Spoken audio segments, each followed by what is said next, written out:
Sir, this section is for active duty and verified veterans only. I'm going to need you to step back behind the rope. Petty Officer Second Class Travis Odom had the voice of a man doing his job and doing it correctly and satisfied with both facts. He stood at the entrance to the reserved section of Arlington National Cemetery's Memorial Plaza with his white cover squared and his uniform pressed to the standard, and his clipboard held with the authority of someone who had been given a task and intended to execute it without deviation. He was 24 years old. Behind him, in the ordered rows of white folding chairs draped with navy blue, sat officers and senior enlisted and surviving family, the formal assembly of a navy that had gathered to bury one of its own, Vice Admiral Charles Greer. 3 stars, 41 years of service, dead at 79 of the kind of heart failure that does not ask permission. The morning was cold for April, the kind of cold that comes off the Potomac with a damp edge that defeats the ambitions of light jackets, and the sky was the particular pewter gray of a day that has not decided what it will become. The trees at the far edge of the ceremony space had just begun to bud, the first uncertain green of a season still making up its mind. The old man in front of Odom had not stepped back. His name was Arthur Dean Wynne, and he was 81 years old. He stood at the rope with the settled patience of stone, not the patience of someone waiting for permission, but the patience of a man who has learned that certain things resolve themselves if you simply remain present while they resolve. He wore a plain dark suit that had been brushed and pressed with care, a white shirt, a tie that was dark blue and simply knotted. No medals, no ribbons, no insignia of any kind on his person except a single small lapel pin, the size of a coat button, dull gold, bearing an insignia so old and specific that the petty officer had not recognized it when he'd glanced at it and had not thought to look again. His hands hung at his sides, large, knotted hands, the kind that have spent a long time doing serious work, map-worked with age and sun and something older than either. His eyes were pale blue, the color of the sky in very cold weather, and they regarded Petty Officer Odom with an attention that was entirely calm and entirely unimpressed. "I knew him," Arthur said. His voice was a low and measured sound, unhurried, each word carrying the weight of a man who did not spend words carelessly. "Charlie Greer. I knew him for 53 years. I would like to sit in this section." Odom consulted his clipboard. "I understand, sir, but this section is allocated by the ceremony protocol to verified service members and credentialed veterans with prior clearance. Your name isn't on the manifest. I wasn't sent an invitation." "Then I'd ask you to use the general public viewing area. It has excellent sightlines, and—" "I wasn't sent an invitation," Arthur said again, with the same even weight, "because the Admiral didn't know I was coming. I drove up this morning from Chesapeake. It's a 3-hour drive. I'm 81 years old. I would like to sit down." Odom's jaw tightened in the specific way of someone who has sympathy for a situation and is choosing protocol over sympathy, which he had been trained to do and believed was correct. "Sir, the protocol is clear. I'm not able to admit unverified. He saved my life," Arthur said. Quiet, flat-a statement of fact delivered with the same register as a man reporting the weather. In 1971. In the Mekong Delta, on a river I cannot name in a public setting. He came back for me when he did not have to. I would like to be in this section when we put him in the ground. A pause. Odom looked at him. The words had landed. They had landed as words will when they are entirely plain and entirely true, and something in the petty officer shifted slightly, not from protocol to violation of protocol, but from task execution to the awareness that the task was in the presence of something larger than the task. He was not unmoved. He was not unsympathetic, but the clipboard and the rope and the manifest were real things, and he was a real petty officer, and the protocol was the protocol. "Sir," he said, and there was something different in the word now, something quieter. "I genuinely don't have the authority to." "It's all right," Arthur said. And he meant it. "It's all right, son." He stepped back from the rope, not with defeat, not with resignation, with the simple dignity of a man who has done what he came to do, which was to be present, and who has found the presence impeded, and who will find another way to be present, because the ceremony is what matters and not the seat. He moved to the side of the public viewing area with the unhurried deliberateness of a man who has accommodated the world's requirements for 81 years and has made a private peace with doing it one more time. A young woman named Seaman Alicia Park had been standing 6 feet behind Odom during the exchange.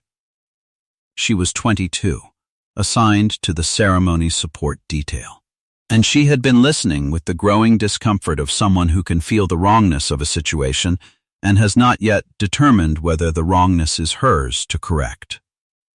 She had heard the words, "Saved my life, 1971, a river I cannot name." She had watched the old man step back from the rope with a dignity that made the rope feel like something shameful. She had watched him find a position in the public area and stand there, not sitting, because the public area had no chairs available in the front row and he had not asked for accommodation. She looked at the ceremony. She looked at the old man standing in the crowd. She looked at her phone. At the time, 40 minutes until the service began, and she made a decision. She told Odom she needed to check on the south entrance logistics. He nodded without looking up from his clipboard.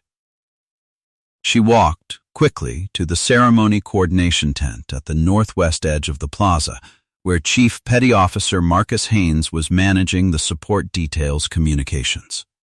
She told him what she had seen. She told him the specific words. "Mekong Delta, 1971, a river I cannot name in a public setting. He saved my life." She said the man's name. She had heard it in the exchange, Arthur Wynne.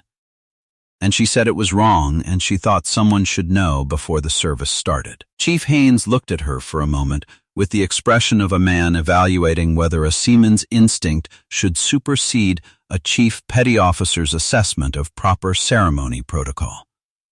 Then something shifted in his face. Not the certainty dissolving, something different. The look of a man who has been in the Navy long enough that certain phrases carry weight beyond their plain meaning.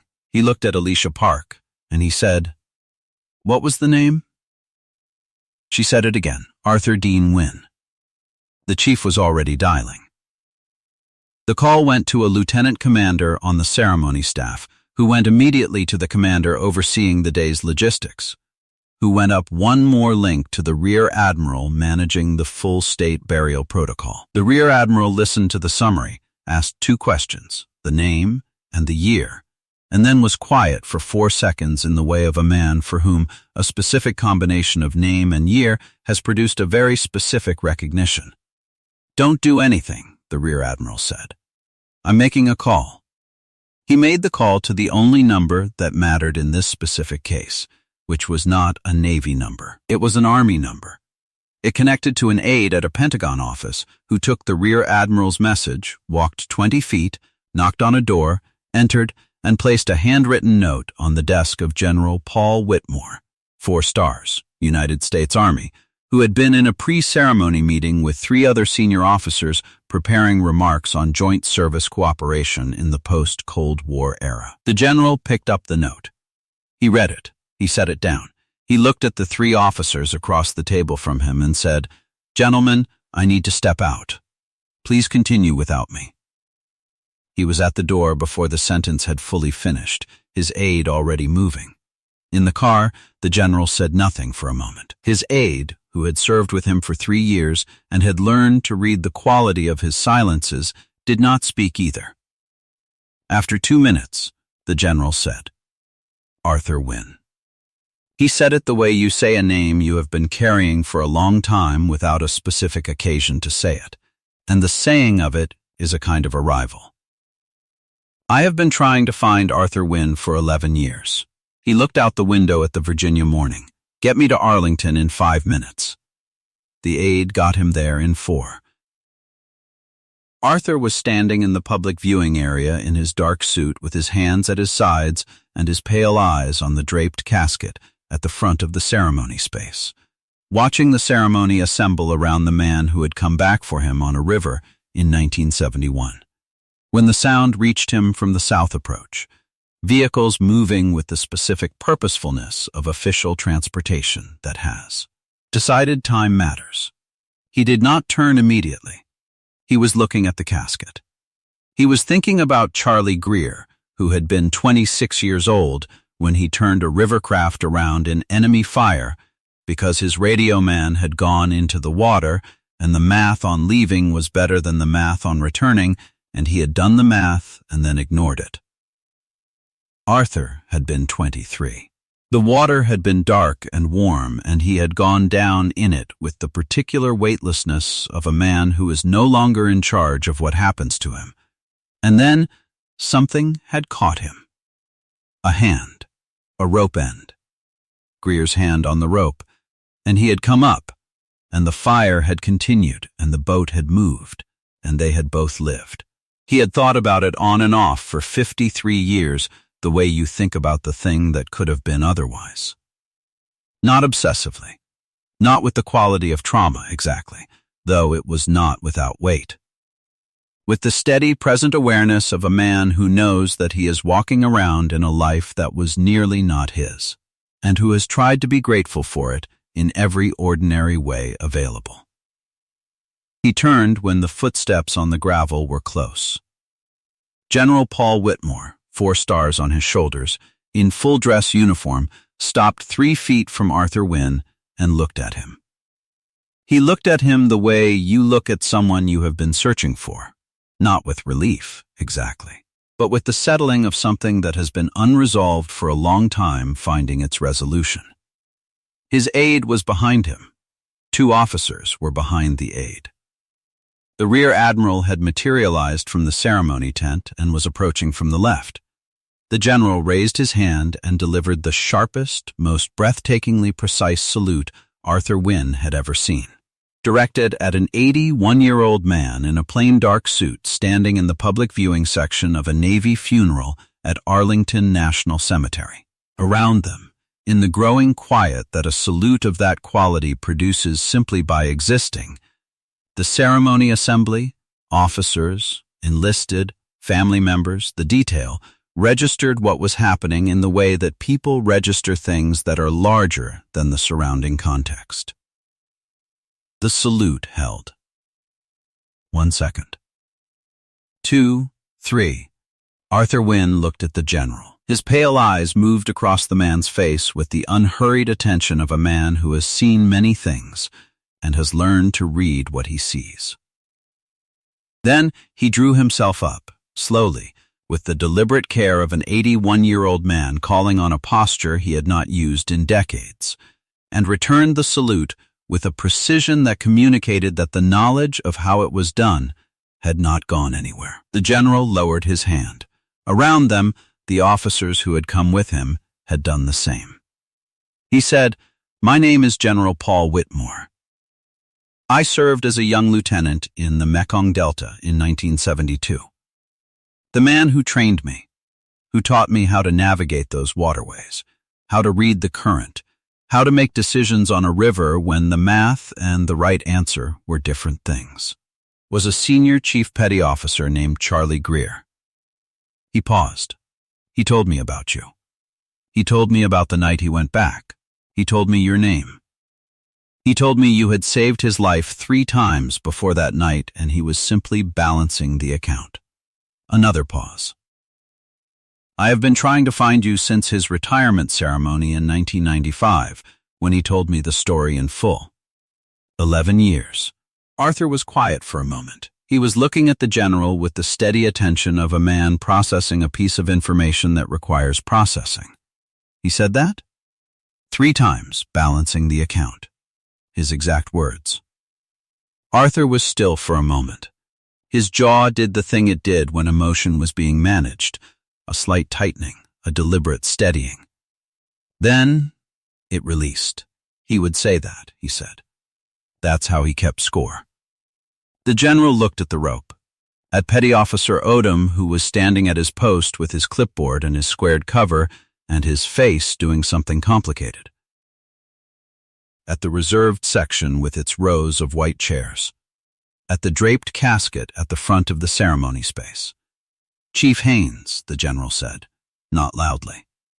The chief materialized. This man is Arthur Dean Wynne, United States Navy, Riverine Force, Vietnam, 1969 to 1973.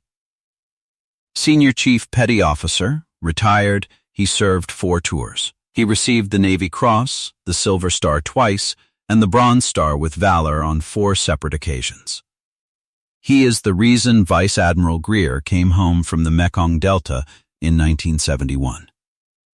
He looked at the reserve section. He will sit in the front row. He will sit next to the family. Haynes said, "Yes, sir," and moved. The general turned to Odom. The petty officer was expecting something official, a dressing down, a note in a file, the consequence of a decision made correctly by the wrong measure. What he received was different. General Whitmore looked at him for a moment and then said, quietly and without ceremony, "You did your job. The manifest was wrong." Those are different problems. Odom stood at attention. "Yes, sir, fix the manifest for next time," the general said. "That's all." Arthur Wynne was shown to the front row. He sat between the Admiral's daughter, a woman in her 40s who had heard her father speak of a man in a river, though not the name, and who now looked at Arthur with a recognition that moved across her face like light through water, and an empty chair that had been placed there. Protocol insisted for the ceremonial representation of the fallen. He sat with his large, knotted hands in his lap and his pale eyes on the casket, and his spine the straight, undemonstrative spine of a man who has been carrying himself correctly for 81 years and has no plans to stop. The ceremony was conducted with the full honors of a 3-star admiral. The rifle volley. The flag folded with the geometric precision of people who have practiced it until it is a form of prayer. The bugle. The silence that follows the bugle that is the loudest silence in any American ceremony. Arthur Wynne sat through it with the stillness he had carried into the morning. The stillness that had not changed when a young petty officer had put a rope in front of him. The stillness that did not change now. He did not cry. He was not the kind of man who cried in public. But when the flag was presented to the Admiral's daughter, and she held it against her chest and closed her eyes, Arthur's right hand moved to his left wrist and rested there for a moment, over the small gold lapel pin that he had taken off and placed on his wrist like a bracelet, because he had needed to hold it, and the lapel was not where you held something. Afterward, in the receiving line, the Admiral's daughter took both his hands in hers and said, "He talked about you. He didn't use your name. He called you the man who came first." She paused. "He said you went into situations first so the rest of the team understood they were possible. He said you were the proof of concept." Arthur looked at her. His eyes were calm and very steady. "He was the proof of concept," he said. "I just went first because I was young and didn't know better." She looked at him for a long moment, and then she smiled, the specific smile of a woman who has heard her father's voice in someone else's modesty, and she said, "That's what he said you'd say." 3 months later, Petty Officer 2nd Class Travis Odom requested a transfer to a Historical Records and Archives unit. When his division officer asked him why, he said he had been present at something and had not understood what he was present at. And he wanted to understand it better. He wanted to learn what the lapel pins meant and what the unit designations meant and what the rivers were named and why some of them could not be named in public settings and what had happened on them in 1971 and 1969 and 1968 and 1967 and all the years before the years that were fully written down. His division officer signed the transfer. In the remarks section, she wrote, "Good instincts, applied too late, learning the right lesson. Recommended." The form arrived at the archives unit on a Tuesday. The petty officer who processed it looked at the remarks and set it on the approved pile and moved on to the next one.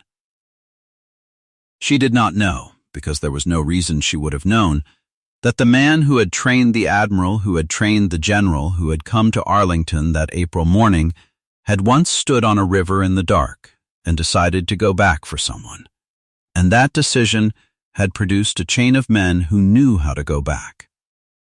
Each one trained by the one before. Each one carrying forward the specific knowledge that the math and the right answer were different things. There are chains like this that run through the military for decades, not in the official record, not in the citations, but in the specific transmission of a quality of judgment from one person to another, passed in rivers and in mess halls and on training courses and in the remarks on transfer forms. The links of the chain do not always know they are links. They know only what they were taught and by whom and what it cost the person who taught them. Arthur Wynne drove home to Chesapeake that afternoon in the same car he had driven up in. He stopped once for gas and a cup of coffee at a station outside Fredericksburg, and he sat in the car with the coffee and looked out at the interstate for a while. He thought about Charlie Greer, and about the river, and about the specific quality of dark water when you are going down in it. He thought about the 53 years between the river and the morning, and about how many mornings there had been in that time, and about what it meant to have them. He finished the coffee. He drove home. He had a fence post that needed resetting and a garden that was 2 weeks behind where it should be for the season. He had, as he always had, the ordinary work of a life that had been nearly otherwise, and he had learned long ago that the right response to that gift was to do the work. If you were moved by Arthur's story of quiet courage and timeless wisdom, hit that like button. Share this video with someone who needs to see it. And be sure to subscribe to Veterans Valor for more stories of America's unassuming heroes.